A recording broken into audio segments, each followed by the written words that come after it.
que vous allez bien, en tout cas moi oui. Sinon je ne ferai pas cette vidéo qui me plaît vraiment, parce que je trouve ça que c'est vraiment un bon gâteau quoi. Donc voilà, donc aujourd'hui on va faire des pavlovas. C'est de la meringue avec de la chantilly et des fruits rouges. Donc là on va commencer par la meringue suisse. On va prendre 4 blancs d'œufs et 250 g de sucre. Alors ça fait beaucoup de sucre, mais voilà. Donc là du coup, on prend une casserole avec un petit peu d'eau. Là on peut voir. On va le faire au bain-marie. Donc, je pose tout ça là-dessus. Hop, je mélange ça. Hop, on va laisser un petit peu comme ça. Donc le but, enfin la différence entre cette meringue-là, enfin la meringue suisse, la meringue française et la meringue italienne.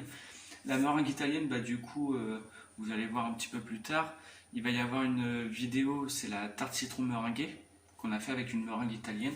C'est avec un sirop de sucre qu'on monte à 121, qu'on incorpore au blanc presque monté. La meringue française, c'est les blancs qu'on fait monter, qu'on met le sucre directement dedans. Et du coup, on continue à monter. Et la meringue suisse, c'est qu'on fait le mélange blanc et sucre, qu'on monte entre 45 et 50 degrés, et après on fait fouetter. Et la différence entre la française, la différence entre les trois, c'est que la meringue italienne, du coup, c'est fait pour avoir un coup de chalumeau après, comme vous verrez plus tard. Et la française va au four, une cuisson lente, mais voilà. Et la meringue suisse, c'est vachement bien parce que du coup, en fait, elle bouge pas au four. On la dresse et ça bouge pas. Donc là, mon eau, elle est en train de bouillir. Je vais laisser hop, ça là-dedans. Oula. Voilà. Pendant ce temps-là, moi, je vais allumer mon four à 100 degrés sur chaleur tournante. Donc voilà. Donc là, on est bien. Hop, on va le prendre. On va aller directement avec le bâton. Donc là, le mélange, il est assez chaud. Donc voilà. Donc regardez, là, on voit bien le bec d'oiseau. Là, c'est impeccable. Le bec d'oiseau, c'est le triangle que ça forme la petite mèche. Donc voilà.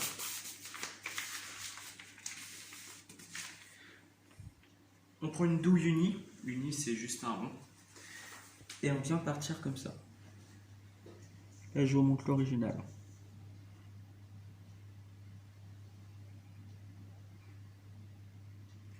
Faut vraiment laisser tomber la meringue.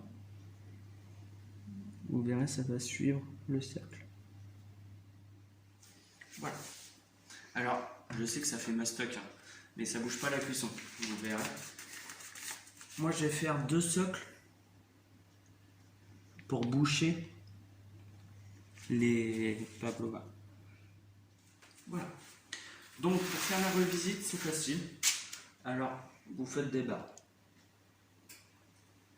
Sinon, on va les casser pour mettre dans les verrines. Là, on va enfourner. Donc là, à 100 degrés, on va les laisser 1h30 pour commencer. Et on va faire un état de mieux, comme on dit. Donc voilà, là ils ont mis à peu près 1 heure, 1 heure et quart, 1 heure et demie à cuire. Donc voilà. Donc voilà, je vous dis à tout de suite pour la chantilly. La partie 2, je préfère vous le dire, on l'a fait en 2 jours séparés. Donc première partie, on avait fait les meringues qui sont là. Bon, il y a eu un peu de casse, hein, donc on va s'en servir pour la revisite. Je vais vous montrer une seule ordinaire, entre guillemets, et enfin l'original, et on va les revisiter en verrine, nous de notre côté. Donc voilà. Donc là du coup, la meringue est faite. Là j'ai pris des fruits surgelés que j'ai mis entre deux essuie-tout. Donc je vais faire aussi, pour ceux qui n'aiment pas la crème chantilly, parce que ça existe souvent, je vais en faire au fromage blanc. Donc là j'ai mis du fromage blanc avec un petit peu de sucre glace dedans, pour que ça fasse, pour que ce soit un petit peu plus sucré, vu que c'est vachement acide les fruits. J'ai prévu un peu de framboise pour mettre au-dessus pour la déco. Donc là on va commencer la crème chantilly. C'est tout simple. Donc là j'ai 30 g de sucre glace. Je vais mettre un tout petit peu de vanille après. Et dans un saladier que j'ai mis au frais, parce qu'il faut bien garder au frais la crème, entre 30 et 35% de matière grasse, la crème il faut. Donc liquide, pareil. Et il faut bien qu'elle soit bien froide. Donc voilà. Donc on va commencer à y aller. Hop. Donc là du coup, la crème est bien froide. Donc là j'ai mis 250 g de crème.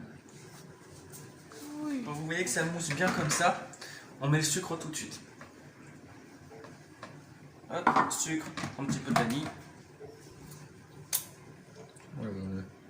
J'aime bien quand c'est vanillé. Ah, donc, l'original ça va être comme ça. On va faire un nid. C'est pas grave s'il n'y en a pas partout. Voilà. Hop. On va mettre des fruits rouges dedans. Hop. Et on rebouche comme ça. Et on vient poser comme ça. Là, ça va pas bouger comme ça. Ensuite, on vient mettre à peu près comme ça, donc grossièrement. Vous allez voir pourquoi. Hop. Et là, je vais prendre un couteau plat et on va venir étaler.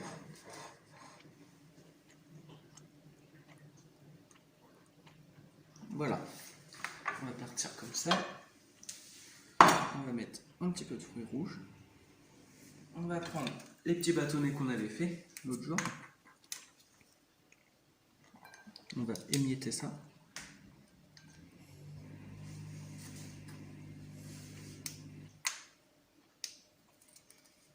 Voilà. Et on va revenir mettre juste une rosace au-dessus. Comme ça. Ou sinon, du coup, je vous avais dit que j'allais en faire une avec du fromage blanc. Donc là, c'est pas compliqué. Le fromage blanc avec un petit peu de sucre glace, comme je vous ai dit tout à l'heure. On va mettre un fond. Alors ça, il y en a beaucoup qui aiment cette revisite là, parce que ça se contrôle bien et c'est vraiment léger en fait. Moi j'adore manger en verrine, je sais pas vous, mais du coup voilà, un peu de meringue. Alors la meringue elle va sûrement se détremper, donc je vous le dis, c'est pour ça qu'on va remettre au-dessus. Donc là on peut en mettre pas mal déjà. On vient remettre un tout petit peu au milieu. Surtout vu que c'est de la chantilly, on les conserve bien au frigo. Vraiment bien au frigo. Et du coup voilà. Donc voilà, donc moi je vais m'occuper de ranger tout ça, de remonter ma chantilly pour en refaire. Donc j'espère que cette vidéo vous a plu. Et de toute façon ça va être redit dans quelques secondes. Et donc du coup je vous dis hasta luego. Merci d'avoir visionné cette vidéo, j'espère qu'elle vous a plu. N'hésitez pas à vous abonner et lâcher un pouce bleu. Merci, à bientôt.